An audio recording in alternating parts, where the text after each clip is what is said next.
spinning it to the positive. That was very nice. I was say, how often do you do this? I mean, did you do it the other night after you broke Wilt's record, or is it? My phone was dead at halftime yesterday, so I didn't get to read that stuff. I had to charge it in the second half, but it's consistent. Let's put it that way. Wait, is it always halftime? Is there like a pregame, postgame stuff too? No, postgame, I'm trying to catch up on all my text messages because I do get a lot of love. I get a lot of love, and then I get a lot of what the hell was that type of messages too. So I'm usually catching up on those. Yeah, I must have the wrong number because it's interesting. I guess the order. Yeah, the green bubble pops up. Yeah, I don't know. It might not be me. Yeah, that's wrong person. Kendra, go ahead. So I have to say, Grant, it's a good thing that you're verified because he might look at your tweets. If not, that is true. That is a good point. I better be careful. So now you can shoot more shots and know that you're probably gonna get on the radar for sure. Well, I don't know where to go after that. I mean, the other night we said that we weren't going to talk about you breaking Wilt's record, but here's one kind of question about that. You did that, and I was looking at some of the other impressive either records that you've broken, numbers that you've set. You have a very long list. Is there any, and you did say you want to catch up to Ray Allen. Are there any other things that you've set for yourself that you're trying to reach that is a goal for you?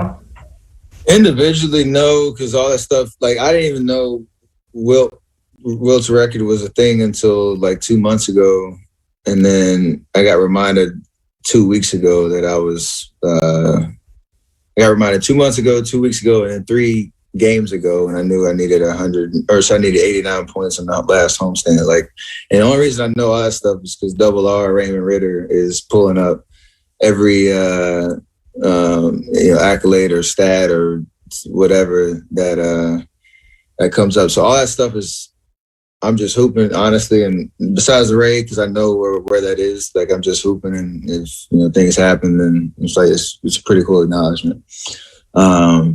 So I might need to just have him just do like a deep dive of what are all the realistic, milestones or accolades or stuff that I can really separate myself over the next 18 games or whatever, even next season, and then put that on my wall and just start doing the thing again where you cross them off as you go.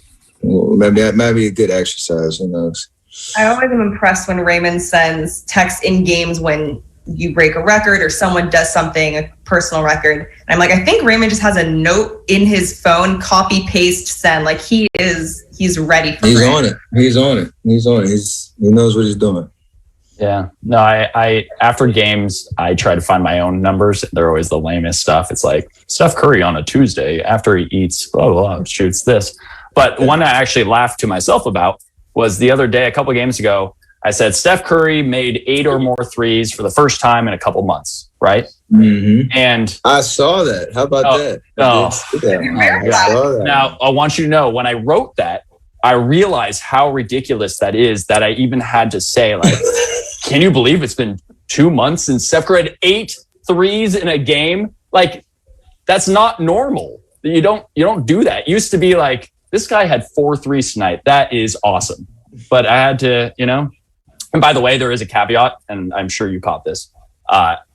You also did hit 8 threes at the All-Star game. So I don't know if that counts. Ooh, that does count because I'm usually trash in the All-Star game. Yeah. So I actually played well for the first. So you got to give me some credit for that. Okay. And then I guess finally, when you announce you're re-signing with the Warriors, you'll just do it on here, or where do you want to? That sounds good. Well, I don't know when my date is, July, whatever it is. Okay. Just send me a calendar invite and the Zoom link, and we'll. Yeah, and just I don't know how commission works, but we can figure that out and make that work. No problem. I don't know if it's a part of the CBA. We can work that in though. Yeah. No, I appreciate it. Kendra, we'll split. Mm-hmm. Steph, thank you. Will host the Sacramento Kings in a battle of I-80, the 400th meeting between the Kings and the Golden State Warriors. And that's right, you see fans there for the second time this season. Of course, fans were let back into Chase Center Friday after 409 days. They were in there rocking and rolling for the Warriors' victory over the Denver Nuggets. Tonight, the Warriors will try to make it 2 in a row, as I'm joined by NBA champ, as always, Darrell Wright, former Warrior, and the Hall of Famer, Jennifer Azzi. She's back in the building. And, you know, Jennifer, we're going to talk to a special player down at the farm, Haley Jones, a little bit later, a most outstanding player in the 2021 NCAA Women's Basketball Tournament. Yeah, I'm excited to hear what she has to say. I mean, what an incredible season for the entire program, and especially for Tara and for Haley as most outstanding player. I mean, just a well-deserved honor there. We're going to get to know the local product out of Archbishop Mitty. And GP, are you with me?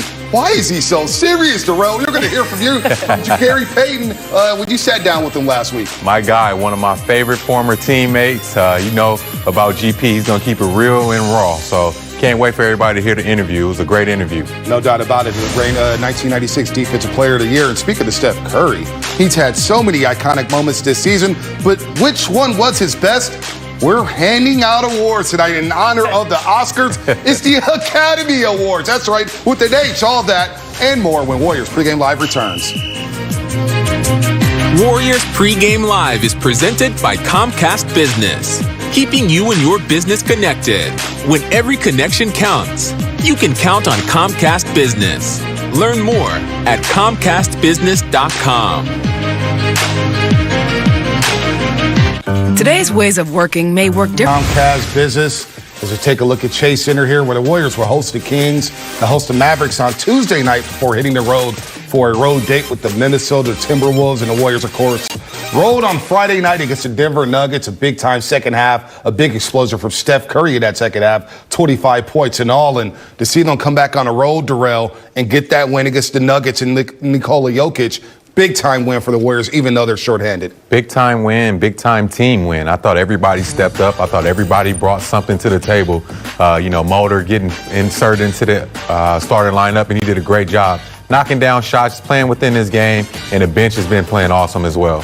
Well, I think it's also a credit to Steve Kerr, and I think the way that he keeps an atmosphere positive. As difficult as this season has been, no one blames anyone. They come together no matter what their role is, and you see that even with Oubre now coming off the bench. It's just fun to watch, fun to see. And Mulder, we'll talk about him a little bit later, but you mentioned Oubre, another guy we'll talk about later, coming off the bench, having some big points. Jordan Poole starting to solidify himself, Jennifer, as an NBA player, consistently giving you 14, 15 points a night. Oh, he's the poster player in my mind for the G League. I mean, just what he went through and go down to Florida, came back on a vengeance. I mean, he's been shooting the ball well, he's been passing well, he's been setting up his teammates, and he's had a lot of confidence. What are your thoughts, Darrell? I love what Jordan Poole is bringing to this team. And like you said, going down to the G League, going to that bubble, he took it with stride. He didn't take it as a demotion. He took it as, I'm going to get better, and then once I get back, I'm going to show these guys I can really play. And that's what he's been doing, consistent every single night. And we'll get to Wiggins as well, another consistent defender for the Golden State Warriors. And don't forget, still to come, the latest edition of The Right Corner with Gary Payton. I cannot wait for that. Yeah. And Darrell's brother, this is a battle of his little brother, DeLon, right up in Sacramento. Can he help carry the load without De'Aaron Fox in the mix for the Sacramento Kings? That is still to come later on in the pregame show. But let's bring in Kareth Burke, our Warriors reporter, here powered by Cisco WebEx. And Kareth, good evening. Good evening as the Warriors look to continue to roll against the Sacramento Kings tonight. And there's been an unsung hero. Everybody's talking about Steph and the MVP. They're talking about Draymond's 19 assists. We're talking about two-way Wiggs and Oubre off the bench. But Kevon Looney has quietly solidified the middle for the Golden State Warriors defense. I see the same thing you do as an unsung hero, because the Warriors have played 7 games since James Wiseman's injury, and in those 7 games, Kevon Looney's minutes have gone up to about 28 minutes per game. He's given the team at least 9 rebounds per game on average, also throwing in about 5 points and a couple assists as well. Now, in these games, he's had rebound totals of 11, 10, how about 15, a new career high that was coming against the Sixers. Also in that game, he had a career high 34 minutes, and that's while he's battling against Joel Embiid. So Steve Kerr identified the same thing. He said Looney's not a guy that's going to get a lot of glory publicly, but behind the scenes, he gets a lot of love. Well, he's been critical to our success, Kareth.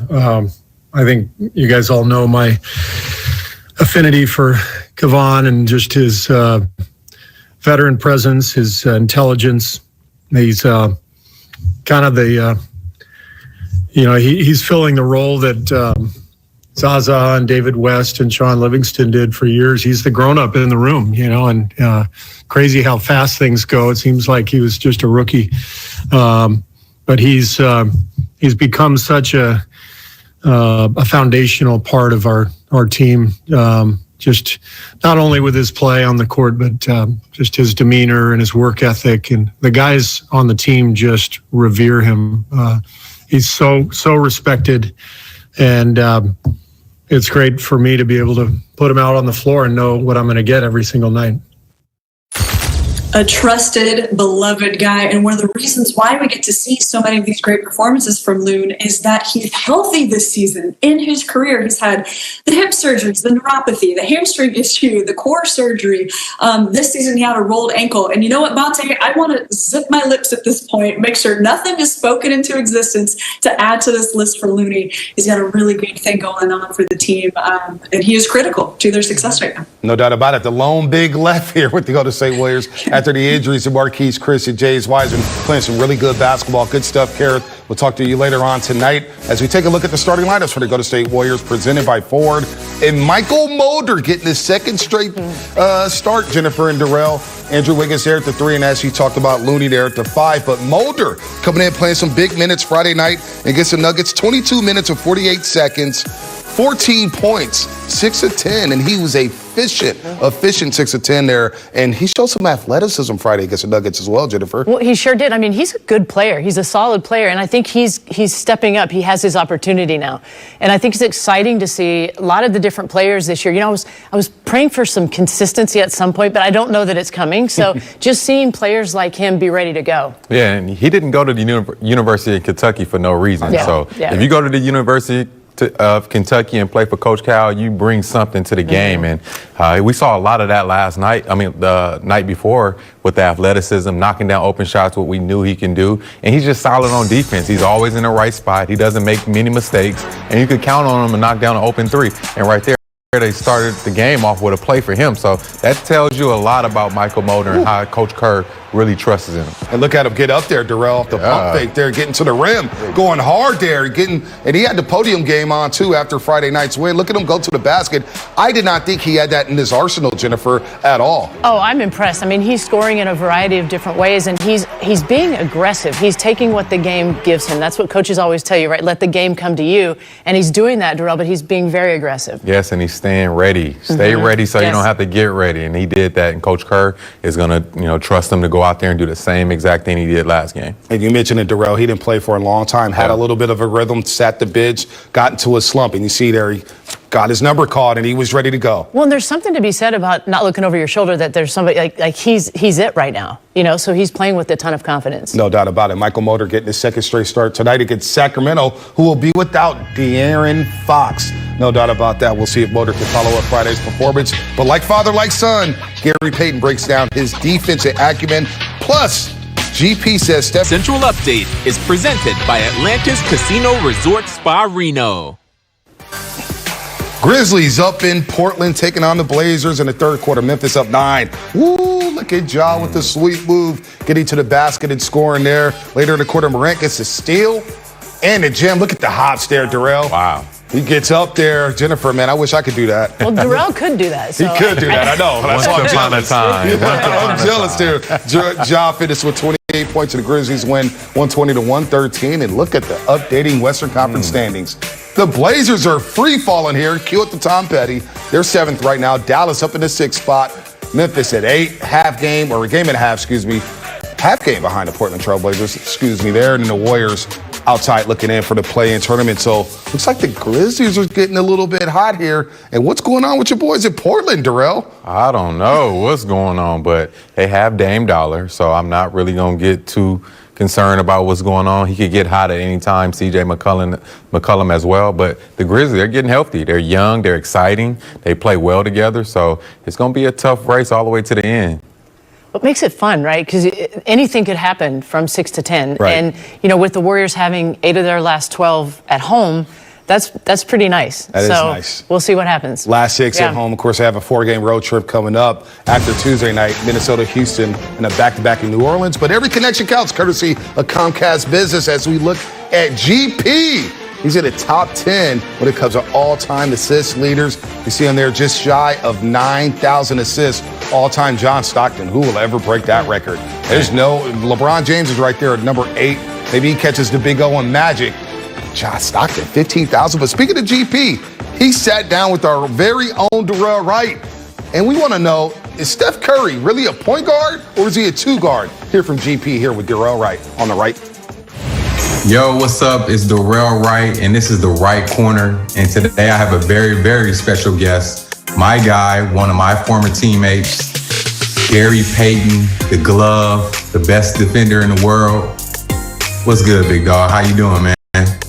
How you doing, man, fella? How you been, man? Oh, man, you know me, just chilling, man, just trying to find my way. That's you doing find it, man. You got it. You got it. I know it has to be a proud, proud moment to see Little G in the NBA, accomplishing one of his dreams, something that you did for a long time. Now it's coming full circle with him in the league. What is that feeling like? Well, Darrell, you know what? My son went through a lot, man. I mean, especially going to junior college, becoming a junior college All-American, then coming right behind me and go to Oregon State and do really well there for 2 years. He was very disappointed when he didn't get drafted, but then everything started to twinkle for him. He got a lot of opportunities. He plays so old school right now. A lot of teams don't really value his work. You know what I'm saying? He likes to play D. He likes to get everybody involved. He wanted to be that 10-10-10 guy. You know what I'm saying? And I'm just happy that he stayed working out. He stayed getting it. Now that Golden State is giving him an opportunity, I think Steve Kerr knows what he can get from him. Just put him in the game, man. Get him a good 12, 13 minutes from him. Hound the best player on the team, man, the guard. And then he can bring his other fellas in the game and close the game out. And I think Gary's in a great situation right now. And I hope Kerr knows this and just give him an opportunity to play. And I'm very proud of him to keep it going and keep his dream going. Curry, 3 from the Liberty Bell, drops it in. Hey, Steph Curry recently just went on a crazy run, 11 straight games of 30 points. Where do you rank Steph Curry all-time point guards? Well, Darrell, that's a big question to me. I don't like ranking people. I just had a conversation and a dispute. A lot of people disputing me saying LeBron was an all-around basketball player than Michael Jordan. People don't get basketball. Right. If we say what's an all-around basketball player, did Michael Jordan have more assists than LeBron? No, he didn't. Did he get more rebounds than than LeBron? I don't think so. So you know what I'm saying? And then what we're gonna say as a killer, yes, Michael Jordan is a better killer than LeBron. He's a killer. You know what I'm saying? But as all around, I think LeBron is a better basketball player because everybody criticized him talking about, why he passed the ball to his teammate. Because that's the way he is. He makes people better. You know what I'm saying? Michael Jordan's job wasn't to do that. You know what I'm saying? So that's crazy. So with Curry, I really don't think Curry's a point guard. You got to understand that to me. He's not a point guard. He's a shooting guard. He's a scorer. You know what I'm saying? Is he going to be an all-time assist, top 10 or top 5 or whatever? No, I don't think so. I really don't. You know what I'm saying? But as you look at it, do Curry handles the ball all the time for the Golden State Warriors? No, he doesn't. He doesn't handle the ball all the time. He's coming off screens. Draymond Green handles the ball for you guys most of the time to get him involved and get him shots off. So to me, he's not a point guard. He's a 2 guard. It's just like with Westbrook. He's a 2 guard. Now, you got to understand, these guys, to me, they're 2 guards. Not everybody. If you want want to talk about a point guard, that's Chris Paul. That's, Rondo. They are point guards. You know what I'm saying? So everybody thinks that, we be old school dudes, we doing that. I just don't see him as a point guard. I see him as a two guard. Now, if you want to consider him as a two guard, yeah, I think he's going to be one of the greatest all-time scoring guards in the history of the game because he can score that thing. You know what I'm saying? As a shooter, the same way. All right, still to come, part 2 of the right corner with Gary Payton. The glove, weighs in on Curry's legacy. But first, let's welcome Monty Poole, powered by Cisco WebEx. And Monty, good evening. Welcome to Warriors Pregame Live. I'm going to just ask you right off the bat, is Steph Curry a point guard? Well, in the classic traditional definition and sense, no, he's not. I asked Steve Curry about this before the game, and Steve said he's different. He's created a whole different position, which he kind of has. When you look at Steph, he's not like a typical point guard in the sense that Draymond Green leads the team in assists. And you always think a point guard as the guy who leads the team in assists, the guy who sets other guys up.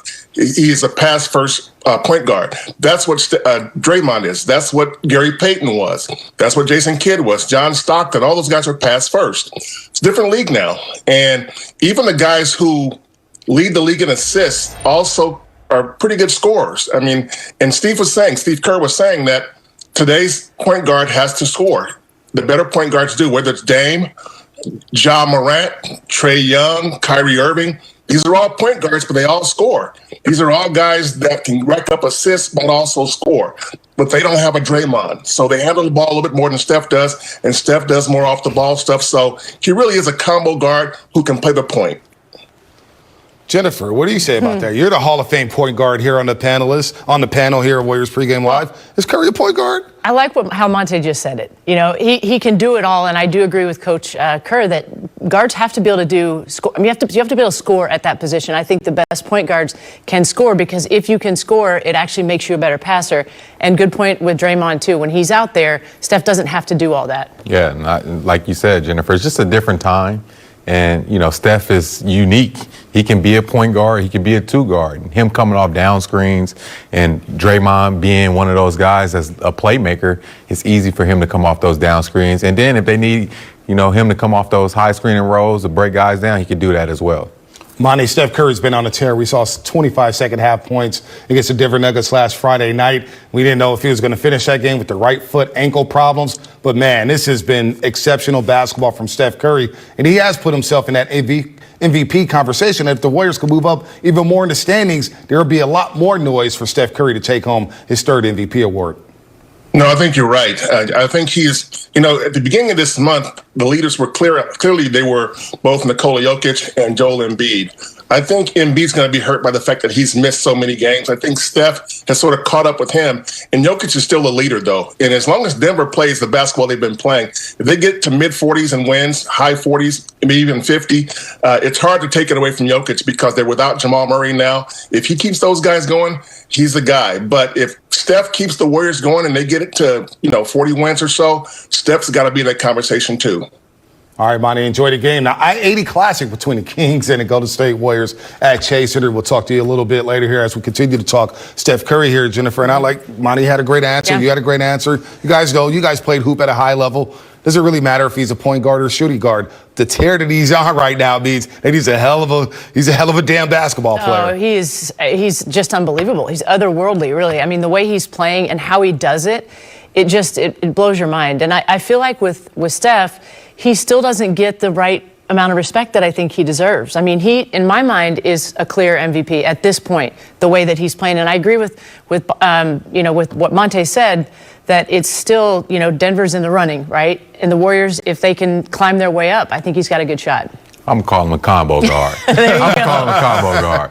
He gets buckets. He does what he wants to on the court. So it's kind of hard to put a name on him, but he's a bucket. He is the MVP right now because he's the most valuable to his team. He is. Yep. And without his backcourt running mate being out, he stepped his game up. And the people around him have stepped their game up. So he's the MVP. Doing it at the age of 33 as well. You can't sleep on that. As he gets older, he gets better. Aging like a fine wine here. And as we continue Up next, we're joined by another great guard, Haley Jones, the most outstanding player of the women's NCAA tournament. She's going to join us live and find out how it feels to be a champ when Warriors Pregame Live returns.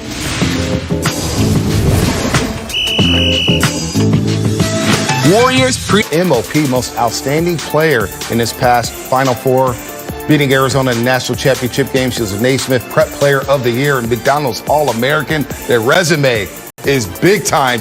Jennifer, NCAA champ, of course, and she joins us here on Warriors Pregame Live, presented by Comcast Business. So I'm just going to get out the way for a second, because from one national champion to the other national champion, Jennifer Azzi on set with another Stanford legend, Haley Jones. Take it away, Jennifer. Well, you pointed out her resume. She's just begun. Yeah. So I think this resume is going to get really long. So welcome, Haley. Yeah, thanks for having me. You know, I've watched now the Stanford teams over the last 30 years. And we've all been waiting for the moment that you guys won. And there was something different about your team. There was something really special. At some point during the season, I texted Katie Stedding and I said, you guys are going to win a national championship, like, no doubt. And it's the first time I felt that way in a long time. Did you guys go into this season like, we know we're going to be national champions? We definitely went into the season with that being our ending goal, but we had a lot of different road bumps along the way. We didn't even know if the season was going to get to the tournament at the end, but we knew we were good and we knew we had great team chemistry. So it was always a goal in the back of our mind to get there. That's great. And Haley, we were looking at the last play here where you guys did a great job, and Arie McDonald then win a national championship. I know those last couple of offensive possessions didn't go your way there in the championship and in the semifinals. But just talk about, it kind of basically spoke to the season you ladies had down there at Stanford. Now talk about the trials and tribulations, because you guys were away from campus for a long, long time, didn't have any home games. So it kind of was fitting the way the national championship ended for you. Yeah, Santa Clara County basically kicked us out of our facilities for 10 weeks. So we were on the road for a while. We were living out of suitcases, living out of hotels from day to day, really. And it was just always on the fly. So just being able to get to the end of the season, the Pac-12 tournament, the NCAA tournament that we didn't get to last year, it was just kind of an honor to get there, honestly, and it was surreal being there. But I was just going through a lot. It was kind of chaotic at times, but I think we were just rooted in each other, which really helped us make it through in the end. Haley, congrats again on winning the national championship and bringing home the most outstanding player. But I have an important question to ask. You growing up in the Bay Area, who did you grow up rooting for? Was it the Warriors or the Kings? It was definitely the Warriors. Okay. I grew up wearing the Monte Ellis jersey around the house and to the games. So I remember driving up to Oracle, everything like that, sitting in the nosebleed seats back when they were like $15. So definitely a Warriors fan growing up. That was definitely the right answer. Yes, it was, Mr. Wright's question. You talked about the 10 weeks that you guys were together, and I know, for Tara, having been with her through the Olympic year, I asked her if, that it was similar in any way, and she said sort of, because we were in the middle of a pandemic. But what was it like? Do you feel like that ultimately helped you guys because you became closer? Yeah, I think it ultimately helped us because we came closer. But also we just got used to being on the road and having protocols and just kind of being in a bubble all the time. So by the time we got to the Pac-12 tournament and the NCAA tournament, we were used to it. The protocols were nothing to us. So I think it helped us in a multitude of ways. Well, you guys did a tremendous job with all the protocols. I mean, to not have one positive case, for that entire time is pretty unbelievable. So I have a question for you about, that was a nice shot. She's got great mid-range. Love the mid-range. But what is it like playing for Tara now? I mean, I played for her when she was kind of early in her career, and now you're playing for a legend. How would you describe Tara? Yeah, a lot of people think that she's very intense all the time, which she is, but she's goofy, and I've gotten to know her off the court a little bit more. And I think it's great how we all just have these individual relationships with her, so she's able to get on me at practice, but she'll also come to you afterwards and just say how she wants you to reach your full potential, so she's going to do whatever it takes to be there, and it's coming out of a place of love and support. So it's really great having that individual relationship with her and knowing her for more than just the legend that she is. Well, and I think the thing to remember, too, here I'm sitting, 30 years later, is she will be there the rest of your life. And so she will be there every step along the way. So who you're with in college is going to be the same person as you go on into your career. So I appreciate what you said about Tara. Haley, I got to ask a kind of off-the-cuff question. You just worked out for USA Basketball, and I believe it was in South Carolina. So I know Stanford, you ladies beat South Carolina in the Final Four semifinal. So when you got off the plane and got to the airport out there, did they let you through? Did you get any strange looks after the way you guys, you ladies defeated South Carolina? Yeah, the Columbia airport's tiny, and I mean, it has a South Carolina banner right as you get off the plane. So I definitely got a few looks. People recognized me, so that was a little uncomfortable at first. And I mean, the coaches of the team are Dawn Staley and Adia Barnes, and we took them both out in the Final Four and championship game. But I mean, I knew them both from the recruiting process, and I know a lot of South Carolina girls. There are definitely some jokes being made at the beginning, but it was all just funny games, and it was great to be around them. Well, you had an outstanding season. Congratulations on bringing home the championship after 29 years. And, of course, I know Jennifer loves it. From one national champ to another one, congratulations on a very successful season. And we can't wait to watch a hoop next season. Thank you so much. Thank you. Haley Jones, the most outstanding player in the 2021 NCAA tournament. And still to come, Tyrese Halliburton. Is he a shoo-in for Rookie of the Year? We'll look at the Kings starting lineup. But first, let's find your edge. Sponsored by Atlantis Casino Resort Spa in Reno. Dubs are 7.5-point favorites with the over-under set at 232. Kings have done fairly well, though, as an underdog, covering almost 64% of the time. For more information like this, check out NBCSportsEdge.com. But for now, here's Steve Kerr on a Kings team playing without its best player, De'Aaron Fox. Well, we still have to be prepared for their speed. They like to play fast, and obviously, De'Aaron is one of the best in the league at pushing the ball in transition. He's had an amazing year.